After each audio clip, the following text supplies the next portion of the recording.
Hello guys, नमस्ते, अस्सलाम वालेकुम, सत श्री अकाल, आदाब। বৰ্তমান শুনা মতে এতিয়া বৰ্তমান তাৰমানে ঈদৰ ছিজন যিহেতু বৰ্তমান ঈদ আপোনাৰ চৌদি আৰবত আপোনাৰ বাকী যিমানবোৰ ইছলাম কাণ্ট্ৰি আছে সকলোতে চৌদি আৰবকে ধৰি তাৰমানে শুক্ৰবাৰে ঈদ হ'ব বাকী কেইখন দেশত আৰু বাকী আমাৰ ভাৰতবৰ্ষত আৰু লগতে আৰু কেইবাখন দেশ লগ লাগি তাৰমানে শনিবাৰে ঈদ পালন কৰা হ'ব। সেইকাৰণে মই কথাষাৰ জনাই দিলোঁ আপোনালোকক যাতে সকলো ইছলাম ধৰ্মৰ যিমানবোৰ ৰাইজ আছে সকলোৱে যাতে ঈদ শনিবাৰে পালন কৰে। মোৰ ভিডিঅ'টো দি মই জনাই দিলোঁ আপোনালোকক আৰু ঈদৰ বহুত বহুত শুভেচ্ছা থাকিল মোৰ ফালৰ পৰা আৰু আগন্তুক শুভেচ্ছা থাকিল।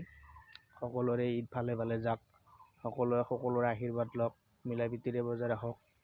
সেইখিনিয়ে আৰু আপোনালোকেতো জানাই ঈদত কি কি কৰিব লাগে, কেনেকৈ যাব লাগে, কি খাব লাগে, কি খাব নালাগে, সেইটো আপোনালোকে জানে। সেইকাৰণে ঈদ ভালদৰে পালন কৰক সকলোৱে। আৰু ঈদৰ যিহেতু যুদ্ধও লাগি আছে, সেই যুদ্ধৰ হৈও অলপ কিবা গণ্ডগোল লাগি আছে। একো নাই, বৰ্তমান ঈদ আহিছে যিহেতু ঈদ পালন কৰিব লাগিব, দিলছেই। সকলোৱে ভালদৰে পালন কৰক। আজিলৈ ইমানখিনিয়ে। বাই বাই গাইছ, আসসালামু আলাইকুম, বাই।